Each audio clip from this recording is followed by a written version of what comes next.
बातमीचे प्रायोजक आहे ओल्ड चाचा मच्छी ढाबा। खास ग्राहकांसाठी नवीन वर्षानिमित्त एकूण बिलावर 20% डिस्काउंट। खवय्यांसाठी स्पेशल मच्छी आयटम येण्याचे एकमेव ठिकाण old Chacha Machhi Dhaba, Shirnal cross, Dhulkhed bridge, Solapur Vijapur national highway जवळ।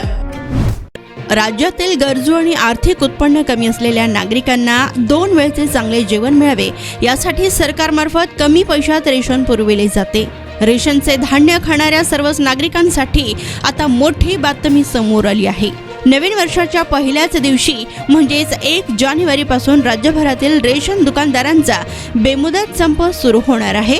याबाबत मिळालेल्या अधिक माहितीनुसार रेशन दुकानदारांच्या विविध मागण्या अद्यापही प्रलंबित आहेत। या मागण्या पूर्ण व्हाव्यात यासाठी देशपातळीवरील all India fair price shop dealers फेडरेशनने उद्यापासून बेमुदत संप पुकारणार असल्याचं जाहीर केलंय। तर रेशन दुकानदारांना मार्जिन इन्कम गॅरंटी 50,000 करा, 2G ऐवजी 4G मशीन द्या, मार्जिन मनी 300 रुपये करा, कालबाह्य नियम बदला, आनंदाचा शिधा कायमस्वरूपी करा, तसेच चना डाळ, तूर डाळ, मूग डाळ या वस्तू रेशन दुकानात उपलब्ध करा यांसारख्या विविध मागण्यांसाठी रेशन दुकानदार उद्यापासून संप पुकारणार आहेत। ऐन नववर्षाच्या पहिल्याच दिवसापासून रेशन दुकान बंद असणार असून परिणामी सामान्य आणि गरजू नागरिकांची चिंता आता वाढली आहे।